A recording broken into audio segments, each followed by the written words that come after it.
I opened my eyes and I was hungry. Really, really hungry. I'm always hungry.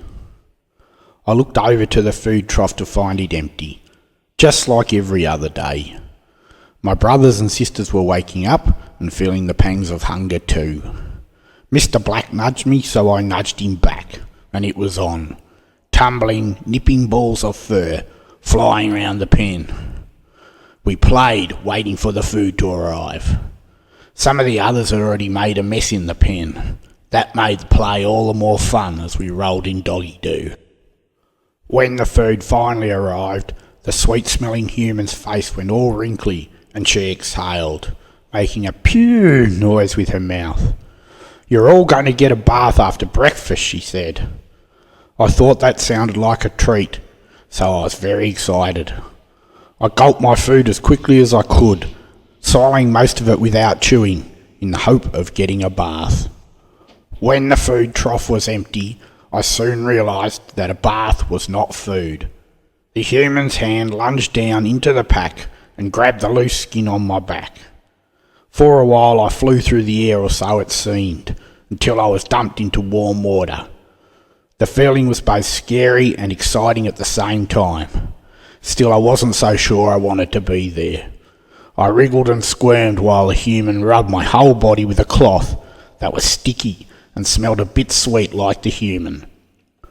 After a short time of this, I was dumped back in the water, then passed to another human who wrapped me in a huge cloth and rubbed until I was almost dry. I tried to bite the cloth and the human. What a great game! When this was finished, I was put on the cement at the side of the shed in the early morning sun. The cement was already warm, and I had a strange sensation of well-being as I tingled all over.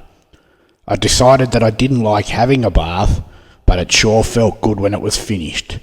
I stretched out on the warm concrete and was soon napping again.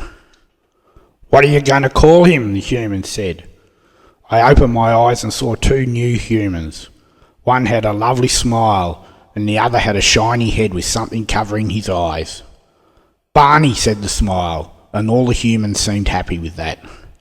The smile played with me while Shiny was rubbing a stick against a piece of paper. After that, all the humans put their hands together, and then the smile picked me up and put me inside a big container with wheels. Shiny got into the front of the container and started to do stuff that made it purr. The smile sat next to me, and then we started moving, slowly at first, but then faster and faster. I had never done anything like this before, and I was a bit scared. The smile patted me and told me I was being a very good boy. I just sat as still as I could and occasionally licked her hand. After about 45 minutes, the container slowed down, and I could see lots and lots of houses all in a row. I had never seen so many houses before, and thought there must be lots of dogs here, because the house I had just left had over 10. Finally, we made a turn and were heading straight for a big door. I thought we were going to hit it, but then magically it opened. Just as magically it closed behind us, the container stopping on the other side. The smile opened the door of the container and said in a proud voice, "Welcome to your new home, Barney." Suddenly I remembered what the humans had said earlier, and realised that I was Barney, and this was my new home. Why? I didn't ask to leave my brothers and sisters, and although Smile made me feel good, I wasn't so sure about Shiny. He smelt too much like a human. The Smile carried me into the backyard and put me on the ground. There were lots and lots of flowers around the edge of the yard, and green grass covering the middle. A huge tree reached out like welcoming arms, leaving half the yard lit by the morning sun and the other half cool with inviting shade. I had a look around and then started to eat grass. I was hungry. "Barney, don't do that," the Smile said, then picked me up and took me inside the house. I had never been inside a house before, only the kennels at the back of the house I had left earlier this morning. There were lots of interesting things lying around on the ground, so I picked one up and started to chew. Suddenly I heard a screeching noise that scared the daylights out of me, and I dropped the chew and ran. The Smile and Shiny laughed. "Yeah, big joke. Something was trying to get me. Shiny picked up the chew and said, "Don't be scared, Barney. This is the chew toy Mum bought for you." Mum? I'd left my mum over an hour ago. How could the smile be my mum? What did Shiny mean? It was all very confusing. The smile, Mum, then said, "You play with Dad while I go and make a cup of coffee." Dad? Oh no. Shiny was not going to be my dad. No way was I ever going to call Shiny Dad. The smile could be Mum, but Shiny was not going to be my dad. Never. And what was coffee? Shiny got my screeching chew toy and started to waggle it in front of my face. I wanted to bite it, but he wouldn't hold it still long enough. Suddenly I realised it was easier to bite his hand, so I lunged and took a nip at the same time. "Ow, you little bugger," I heard Shiny say. He dropped the chew toy and I grabbed it and ran away. Mission accomplished. Barney 1, Shiny 0. You have to get up pretty early in the morning to beat me in a round of dog play. Mum brought the coffee into the back room and wanted to know what was going on. "Nothing." Shiny looked at me and I was waiting to get into trouble, but he said nothing, just nursed a sore hand. Mum and Shiny sat drinking their coffee while I played with a range of toys that they had bought for me. My favourite was the grey cylindrical one. It didn't screech and it was really easy to chew. I demolished it in no time at all and thought to myself that Shiny would have to get me another one. Barney 2, Shiny 0. All of a sudden I heard a loud clanging noise and a dog was barking. Shiny jumped up and said they were here and left the room. He returned moments later with 5 more humans and a big dog the size of my mum. One human, whose head looked like Shiny's, reached down and started to pat and roughhouse me like he'd known me all my life. The dog took one look at me and I bolted. I ran under the table and behind a chair.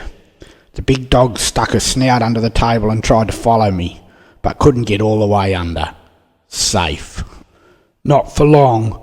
Shiny reached under the table and behind the chair and grabbed the loose skin on my back and dragged me out. All the humans made the same noise at once and then started to say how cute I was, patting me and rubbing my tummy. The big dog stuck her snout in and started to sniff me. I got the feeling that she was friendly, but I was taking no chances. As soon as I saw a gap in the humans, I took off down the end of the room. The big dog followed and then went down on her haunches as if to play. I was still having none of it, and she voiced her disappointment with a loud and plaintive bark. All the humans thought this was a great joke and laughed loudly, which only seemed to egg on the other dog to bark at me again. I was not used to all of these humans together in the one room and wished they would all go away and leave me alone. Besides, I hadn't had my morning nap and I was starting to get tired. Finally the humans began to talk amongst themselves and I stretched out on the floor to take a nap. The youngest human came down and sat next to me and rubbed my tummy. I loved the feeling, but all of a sudden I got a strange, uncontrollable urge to move my back leg. Over and over and over it went, and once again all the humans broke into laughter. Glad you're enjoying the show, I thought. Try as I might, I could not stop that damn leg from moving, and was greatly relieved when the young human finally stopped rubbing my tummy. After about half an hour, all the humans declared they must be going. One human who was the size of a mountain got the big dog ready to leave. Then, as quickly as they'd appeared, they were gone. Silence at last.